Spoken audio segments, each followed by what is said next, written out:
గణపతయే నమః. వ్యాసాయ విష్ణురూపాయ వ్యాసరూపాయ విష్ణవే నమో వై బ్రహ్మనిధయే వాసిష్ఠాయ నమో నమః. మహామునులు కలికాల దోషాలకు భయపడి బ్రహ్మదేవుని ఆజ్ఞమేరకు నైమిషారణ్యంలో తలదాచుకున్నారు. నిరంతరం యజ్ఞయాగాది క్రతువులు విధివిధానంగా నిర్వహిస్తున్నారు. మధ్య మధ్య విరామ సమయాల్లో కాలక్షేపం కోసం పురాణశ్రవణం చేస్తున్నారు. అష్టాదశ పురాణాలు రచించిన వ్యాసభగవానుడికి సాక్షాత్తూ శిష్యుడైన సూతుడు ఒక్కటొక్కటిగా పురాణాలు వినిపిస్తున్నాడు. అందరూ శ్రద్ధాసక్తులతో వింటున్నారు. ఒకరోజున సౌనకుడు, మహానుభావా, సూతమహర్షి, అష్టాదశ పురాణాలలో సమగ్రంగా అధ్యయనం చేశావు. నువ్వు ధన్యుడివి. మీ గురువుగారి అనుగ్రహం వల్ల నీకు పురాణ పంచలక్షణాలు, పురాణ రహస్యాలు అన్నీ పూర్తిగా అవగతమయ్యాయి. దీనికి తోడు శ్రోతలకు తనువు పులకించేట్టు రోమహర్షణంగా కథ చెప్పే నేర్పు నీకు పుట్టుకతోనే లభించింది. మా అదృష్టం బాగుండి నువ్వు ఈ పుణ్యక్షేత్రానికి ఇలా దయచేశావు. మేమంతా ధన్యులం. చెవులు ఉండి పురాణాలు విననివాళ్లు నిజంగా విధివంచితులు. షడ్రసోపేతమైన విందుతో నాలుక సంతృప్తి చెందినట్టు నీవంటి పండితుల వాక్కుతో చెవులకు పండుగ అవుతుంది. చెవులులేని పాములు సైతం శబ్దానికి సంబరపడతాయి. అటువంటిది చెవులుండి పురాణాలు వినకపోతే అవి చెవులే కాదు. అందుచేత మేమంతా వినాలనే కోరికతో నీ చుట్టూ చేరాము. ఎవరైనా ఎలాగోలాగా కాలం గడపాలిగదా. వ్యసనాలతో మూర్ఖులు కాలక్షేపం చేస్తే శాస్త్రచింతనలతో పండితులు కాలం గడుపుతారు. శాస్త్రాలు కూడా చాలా విచిత్రంగా ఉంటాయి. వాటిలో జల్పవితండవాదాలు అనేకం. అవి కొందరికి గర్వాన్ని కలిగిస్తాయి. వేదాంత శాస్త్రమైతే సాత్వికమే, కాని మీమాంసాశాస్త్రం మాత్రం రాజసం. హేతువాదాలతో నిండిన న్యాయశాస్త్రం పూర్తిగా తామసం. అలాగే పురాణాలు కూడా త్రిగుణాత్మకాలని విన్నాను. వాటిలో సర్వలక్షణ సమన్వితమైన దేవీభాగవతం పంచమవేదమని, పుణ్యప్రదమని, భుక్తిముక్తిదాయకమని నీ మాటల వల్లనే తెలిసింది. ఆ పురాణాన్ని దయచేసి సవిస్తరంగా చెప్పు. నీ నోట వినాలని మాకందరికీ ఎంతో కుతూహలంగా ఉంది. ఇప్పటికి చాలా పురాణాలు చెప్పావు, విన్నాం. అయినా మాకెవ్వరికీ తృప్తి తీరలేదు. అమరులు అమృతం సేవించారు, తృప్తి పొందారా? ఇంతకీ ఏమిటటా ఆ అమృతం గొప్ప? ఎంత సేవిస్తే మాత్రం ముక్తినిస్తుందా? అదే భాగవతామృతమైతే వెంటనే సంకటాలు తొలగిపోయి ముక్తి లభిస్తుంది. సుధాపానం కోసమని మేమంతా ఎన్నెన్నో యజ్ఞాలు చేశాం.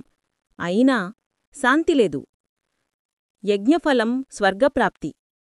కొంతకాలానికి ఆ స్వర్గం నుంచి పతనం కావడం, సంసారచక్రంలో పడడం, ఇలా నిరంతరం పరిభ్రమించడమే కదా. త్రిగుణాత్మకమైన ఈ కాలచక్రంలో పడి తిరుగుతున్న మానవులకు మోక్షం లేదు. జ్ఞానం ఒక్కటే ముక్తిమార్గం. అందుచేత పరమపావనము, అతిగుహ్యము, ముక్తిదాయకము, ముముక్షువులకు అత్యంత ప్రియమూ అయిన దేవీభాగవతాన్ని సవిస్తరంగా మాకు వినిపించు. ఈ అభ్యర్థనకు సూతుడు ఎంతగానో సంతోషించాడు. సౌనకాది మహామునులారా, నేను ధన్యుణ్ణి. నా భాగ్యమే భాగ్యం. వేదసమ్మితమైన భాగవతం చెప్పమని మీరు అడిగారంటే నేను పవిత్రుణ్ణయ్యాను. తప్పకుండా చెప్తాను. సర్వవేదాలకు, సర్వశాస్త్రాలకు, సర్వ ఆగమాలకు సారభూతమైన దేవీభాగవతం అతిరహస్యం, అతిగుహ్యం. అయినా మీవంటి యోగ్యులు అడిగారు కనుక వివరంగా చెప్తాను. యోగులకు ముక్తిప్రదమై, బ్రహ్మాది దేవతలకు సేవ్యమై, మునీంద్రులకు ధ్యేయమైన ఆ తల్లి పాదపద్మాల జంటకు నమస్కరించి ఇప్పుడే మొదలుపెడుతున్నాను. శ్రద్ధగా ఆలకించండి. ఇది మహాపురాణం, ఉత్తమోత్తమం. మొత్తం 18,000 శ్లోకాలు, 12 స్కందాలు, 318 అధ్యాయాలు. ప్రథమ స్కందంలో 20, ద్వితీయ స్కందంలో 12, తృతీయ స్కందంలో 30, చతుర్థ స్కందంలో 25, పంచమ స్కందంలో 35, షష్ఠస్కందంలో 31, సప్తమ స్కందంలో 40, అష్టమ స్కందంలో 24, నవమ స్కందంలో 50, దశమ స్కందంలో 13, ఏకాదశ స్కందంలో 24, ద్వాదశ స్కందంలో 14 అధ్యాయాలు ఉంటాయని ప్రణాళిక అంతా గ్రంథారంభంలోనే తెలియచేశాడు వ్యాసభగవానుడు. పురాణానికి 5 ప్రధాన లక్షణాలు ఉన్నాయి. సర్గం, ప్రతిసర్గం, వంశం, మన్వంతరాలు, వంశానుచరితం అనేవి పురాణంలో ఉండాలి. నిర్గుణస్వరూపిణి అయిన లోకమాత జగత్సృష్టి కోసం 3 రూపాలు ధరించింది. సాత్విక శక్తి మహాలక్ష్మి రూపంగానూ, రాజసశక్తి మహాసరస్వతి రూపంగానూ, తామన శక్తి మహాకాళీ రూపంగానూ ఆవిర్భవించింది. కాబట్టి దీనిని సర్గము అంటారు శాస్త్రవేత్తలు. అటుపైని త్రిమూర్తుల ఉత్పత్తి జరిగింది.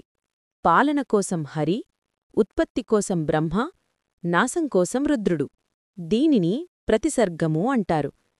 రాజులకు సంబంధించి సూర్యచంద్ర వంశాలను, రాక్షసులకు సంబంధించి హిరణ్యకశిపు ప్రభుతుల వంశాలను వివరించడమే వంశం. స్వాయంభూడు మొదలుకొని ఆయా మనువులను, వారి కాలాలను వర్ణించి చెప్పడమే మన్వంతరాలంటే. వారి వంశాల అనుక్రమాన్ని తెలియజెప్పడమే వంశానుచరితం.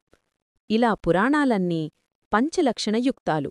ఇవి కాక వ్యాసభగవానుడు 1,25,000 శ్లోకాలతో అంటే 1,00,000 భారతం రచించాడు. దాన్ని ఇతిహాసం అంటారు. అది పంచమవేదం. ఇంతవరకు చెప్పి ఎందుకనో సూతడు ఒక్క నిమిషమాగాడు. అప్పుడు సౌనకుడు మళ్ళీ ఇలా ప్రశ్నించాడు. సూతమహర్షీ, నువ్వు సర్వజ్ఞుడివి. అందుచేత ఆ పురాణాలు ఎన్ని, ఏమేమిటి సవిస్తరంగా తెలియజేయి. మేమేమో కలికాలానికి భయపడి ఈ నైమిసారణ్యంలో నివసిస్తున్నాం. కలిదోసం, కలికానికనినా కనిపించని ప్రదేశం మాకు చూపించు మహానుభావా అని మేమంతా ప్రార్థిస్తే అలనాడు బ్రహ్మదేవుడు ఒక మనోమయ చక్రాన్ని సృష్టించి మాకిచ్చాడు. దొర్లించుకుంటూ దీని వెంట వెళ్ళండి. దీని నేమి ఎక్కడ శిథిలమవుతుందో ఆ ప్రదేశం పరమపావనమని గ్రహించండి. అక్కడికి కలి ఎప్పుడూ ప్రవేశించలేడు. అక్కడ మీరంతా మళ్లీ సత్యయుగం వచ్చేంతవరకు హాయిగా నివసించండి అని ఆజ్ఞాపించాడు. ఆయన మాటమీద చక్రాన్ని దొర్లించుకుంటూ బయల్దేరాం. ఇక్కడికి వచ్చేసరికి దానినేమి శీళ్లమయ్యింది. అందుకే ఇది నైమిసక్షేత్రమయ్యింది. ఈ ప్రదేశం పరమపావనం. కలికి ప్రవేశం లేదు. అందుకని దీన్ని నివాసంగా చేసుకున్నాం. కలిభీతులైన ఈ సిద్ధులు, ఈ మునులు అందరం కలిసి ఇక్కడే ఉంటూ పశుహింసలేని యజ్ఞాలను కేవలం పురోడాసాదులతో చేస్తూ కాలం గడుపుతున్నాం. మళ్లీ సత్యయుగం వచ్చేంతవరకు కాలక్షేపం చెయ్యాలిగదా. ఇంతలోకి మా భాగ్యంగా నువ్వు ఇక్కడికి వచ్చావు. బ్రహ్మసమ్మితమైన ఆ పురాణాన్ని సవిస్తరంగా చెప్పు. మాకు వేరే మరొక పని ఏమీయదు. ఏకాగ్రచిత్తంతో వింటాం. కథామాత్రంగా చెప్పేస్తే మాకు తృప్తి కలగదు. ధర్మార్థ కామ మోక్షాలను చాలా అందంగా వర్ణించాడు కదా వ్యాసుడు. దేవీ భాగవతమంటే అది సకల గుణగణాలకు నిలయం. జగన్మాత నాట్యంలాగా అది చిత్రవిచిత్రం, సమస్త దోష వినాశకం, అఖిలవాంఛాప్రదాయకం. దయచేసి వివరంగా చెప్పు. సౌనకుడు మళ్ళీ ఇలా అభ్యర్థించేసరికి సూతడు ఇంకా సంబరపడ్డాడు. ప్రవచనం కొనసాగించాడు. మహామునులారా, పురాణాలు ఎన్ని, అవి ఏవి అని కదా అడిగారు. వ్యాసుడు రచించిన మహాపురాణాలు 18. వాటి పేర్ల మొదటి అక్షరాలను గుచ్చెత్తి గుర్తుపెట్టుకోడానికి వీలుగా ఒక శ్లోకం ఉంది. మనవి చేస్తున్నాను. మద్వయం భద్వయం చైవ బ్రత్రయం వచతుష్టయం అనాపలింగా కు స్కాని పురాణాని పృథక్ పృథక్. వీటిలో మత్స్యపురాణం మొదటిది 14,000 శ్లోకాలు. రెండవది మార్కండేయం 9,000 శ్లోకాలు. ఇవి మద్వయం. భవిష్యపురాణం 14,500 శ్లోకాలు. భాగవతం 18,000 శ్లోకాలు. ఇవి భద్వయం. బ్రహ్మపురాణం 10,000 శ్లోకాలు. బ్రహ్మాండపురాణం 12,100 శ్లోకాలు. బ్రహ్మవైవర్త పురాణమేమో 18,000. ఇవి బ్రత్రయం. వామనపురాణం 10,000 శ్లోకాల గ్రంథం. వాయుపురాణం 24,600 శ్లోకాలు. విష్ణుపురాణంలో 23,000 శ్లోకాలుంటాయి. వరాహపురాణం 24,000 శ్లోకాల గ్రంథం. ఇవి వచతుష్టయం.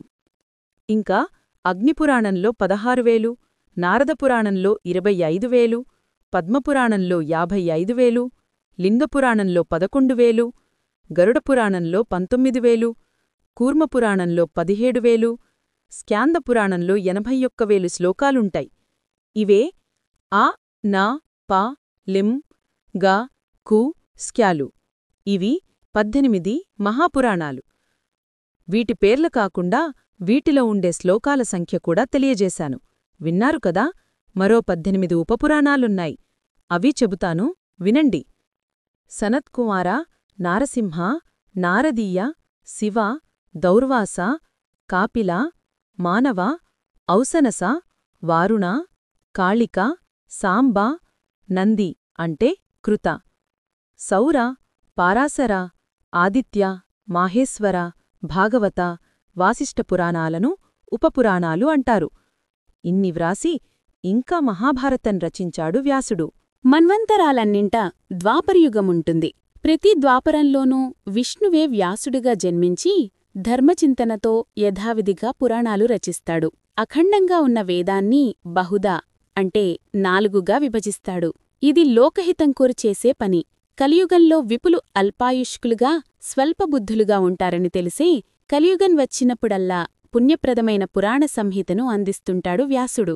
వేదశ్రవణాధికారం కొందరికి లేదు కాబట్టి వారి హితం కోరి ఇలా పురాణాలను రచించాడు. మహామునులారా, 7వ వైవస్వత మన్వంతరంలో ఇప్పుడిది 28వ ద్వాపరం నడుస్తోంది. అందుకని సత్యవతీసుతుడుగా వ్యాసుడు జన్మించాడు. ఈ 28వ వ్యాసుడే నా గురువు, మహానుభావుడు, లోకైకహితుడు, ధర్మవేత్తలలో అగ్రగణ్యుడు. రేపు 29వ ద్వాపరం వస్తే ద్రౌణి వ్యాసుడవుతాడు. ఇప్పటికి 27 వ్యాసులు గడిచిపోయారు. వారంతా పురాణ సంహితలు రచించినవారే. ఈ మాటలకు మునీశ్వరులు కొందరు ఆశ్చర్యచకితులయ్యారు. గడిచిన ద్వాపరయుగాలలో పురాణకర్తలైన ఆ వ్యాసుల్ని గురించి క్లుప్తంగానైనా చెప్పమని అడిగారు. మునిసత్తములారా, మొదటి ద్వాపరంలో స్వయంభువుడే స్వయంగా వేద విభజన చేశాడు. 2వ ద్వాపరంలో ప్రజాపతి వ్యాసుడయ్యాడు. 3వ ద్వాపరంలో ఉషనసుడు, 4వ ద్వాపరంలో బృహస్పతి, 5లో సవిత అంటే సూర్యుడు, 6లో మృత్యువు, 7లో మఘవుడు, 8లో వశిష్ఠుడు, 9లో సారస్వతుడు, 10లో త్రిధాముడు, 11లో త్రివృషుడు, 12లో భరద్వాజుడు, 13లో అంతరిక్షుడు, 14లో ధర్ముడు, 15లో ప్రయారు 1.3, 16లో ధనంజయుడు, 15లో మేధాతిథి, 18లో ప్రతి, 19 త్రి, 20 గౌతముడు, 21లో ఉత్తముడు వ్యాసులయ్యారు. అటుపైని వరుసగా చేనుడు, నాముడు, తృణబిందువు, భార్గవుడు, శక్తి, జాతుకర్యుడు వ్యాసులుగా కర్తవ్యం నిర్వహించారు. ఇప్పటి 28వ ద్వాపరానికి కృష్ణద్వైపాయనుడు వ్యాసుడు. ఈయన చెప్పిన పురాణాలనే నేను విన్నాను. ఈ కృష్ణద్వైపాయనుడికి శుకుడు అనే కుమారుడున్నాడు. అతను సంభవుడు అంటే అతను ఆరణి, యాగాగ్నిని మధించే కొయ్యపాత్ర, గొప్ప వైరాగ్యభావ సంపన్నుడు. వ్యాసుడు దేవీభాగవతం రచించి కొడుకుతో చదివించాడు. అప్పుడే వ్యాసుడి ముఖతః నేను దీన్ని విని యథాతథంగా గ్రహించాను. కరుణాసముద్రులు మా గురువుగారు. శుకుడి సందేహాలకు సమాధానాలుగా ఈ దేవీభాగవత రహస్యాలన్నీ విడమర్చి చెప్పారు. అయోనిజుడైన ఆ బుద్ధిమంతుడితో పాటు నీనూ విని ఆయా విశేషాలు కొంత తెలుసుకోగలిగాను. మునిపుంగవులారా, ఈ దేవీభాగవతం ఒక కల్పవృక్షం. దీని ఫలాలను ఆస్వాదించాలనే కోరికతో, సంసార మహాసముద్రాన్ని తరించాలనే వాంఛతో ఈ ఆఖ్యాన రసాలయాన్ని ప్రేమగా, శ్రద్ధగా శుకుడంతవాడు ఆలకించాడు. అద్భుతమైన ఈ పురాణాన్ని వింటే భూలోకంలో ఎవరికైనా ఇంక కలిభయమంటూ ఏదీ ఉండకుగాక ఉండదు. భగవతీనామాంకితమైన ఈ మనోహర పురాణాన్ని నిజంగా వినాలనే కోరికతో కాకపోయినా ఏదో ఒక వంకతో విన్నా పట్టి చాలు ఇంతటి పాపాత్ముడైనా ఆచారదూరుడైన పుణ్యాత్ముడవుతాడు. ఇహలోకంలో సకల భోగాలు పొంది పరలోకంలో యోగీశ్వరులకు మాత్రమే దక్కే సుస్థిర స్థానాన్ని గెలుచుకుంటాడు. ఇక నిరంతరం శ్రద్ధగా వినేవారి హృదయకుహరంలో ఆ నిర్గుణ స్వరూపిణి స్వయంగా తానే నిత్యనివాసం చేస్తుంది. భవసాగరాన్ని తరించడానికి నావగా వాగ్రూపంలో అందివచ్చిన ఈ పురాణాన్ని మానవుడుగా పుట్టి వినకపోతే అంతకంటే మూఢుడు ఉంటాడా? చెవులుంగాయి కదా అని ఎప్పుడూ పరాపవాదాలనే ఇష్టంగా వింటూ ఇలాంటి పురాణనాదాలను పొరపాటునైనా వినకపోతే ఎవరికటి నష్టం? అంతకంటే మందబుద్ధులుంటారా? శ్రద్ధగా ఆలకిస్తున్న సౌనకాదులకు ఒక చిన్న సందేహం కలిగింది. దాపరికం లేకుండా అడిగారు. సూతమహర్షి, వ్యాసుడికి శుకుడు అనే కుమారుడున్నాడన్నావు. అతను ఎలా జన్మించాడు? తల్లి ఎవరు? ఎటువంటివాడు? ఈ సంహితను ఎలా పఠించాడు? శుకుడు అయోనిజుడు అంటే గర్భవాసం లేకుండా జన్మించినవాడు. అరణి సంభవుడు అని కదా అన్నావు. అది ఎలా జరిగింది? శుకుడు మహాతపస్వి అని, పుట్టుకతోనే మహాయోగి అని విన్నాము. అతను ఈ విపుల పురాణాన్ని ఎలా, ఏ విధానం చదివాడు అనేది మా అందరి సందేహమును. నువ్వు సౌమ్యుడివి కనుక అడిగాము, దయచేసి వివరించవు అని అభ్యర్థించారు. అప్పుడు సూతుడు, ఎపిసోడ్తో వస్తున్నాము. మా ఏన్షియంట్ సిబ్లింగ్స్ సబ్స్క్రైబ్ చెయ్యండి.